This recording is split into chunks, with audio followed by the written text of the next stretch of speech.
This is my take on Bertrand's paradox. I use this view all the time and it serves me well. Let me show you an example that I'm working on right now. There's a lot of good info out there on Bertrand's paradox. As far as I'm concerned, this so-called paradox boils down to one thing. You say you want to pick things randomly and uniformly, but you aren't specific enough about what that means. In engineering terms, you didn't give me clear requirements. Your request is ambiguous. Wikipedia lists some failed attempts to make English less ambiguous. Philosophers. That's the sound of one hand clapping.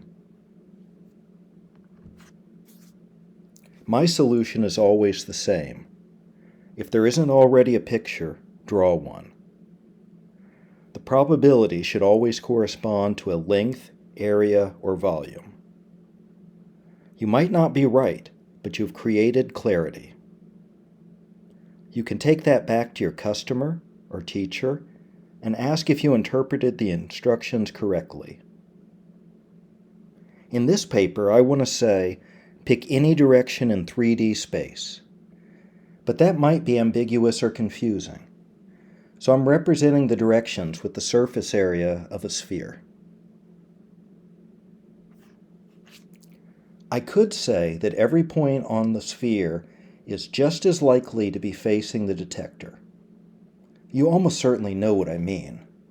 To be really precise, I could say the probability of a specific part of the sphere facing the detector is proportional to the area of that part of the sphere. And this same visual aid can help you understand the problem. I haven't finished this paper yet, but you can already get a feel for the problem just from this simple sphere. I could have represented this information as a pair of numbers. Would you have noticed the symmetry if I displayed the numbers instead of pictures? It's about to get interesting. That black arrow is the detector. I know the color at exactly that point.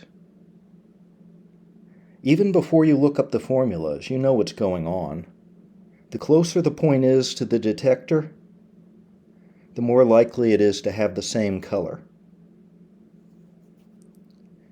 As it gets further from the detector,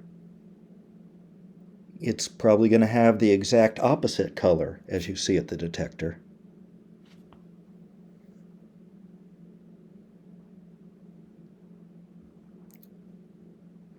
And in the middle, it's somewhat random. You really can't say one way or the other. It's 50-50. There's a lot more math hiding behind my paper. Check out my YouTube and GitHub for updates. This video is my entry in the SumPy contest. Click the links on the screen for my previous entries. Thank you for watching.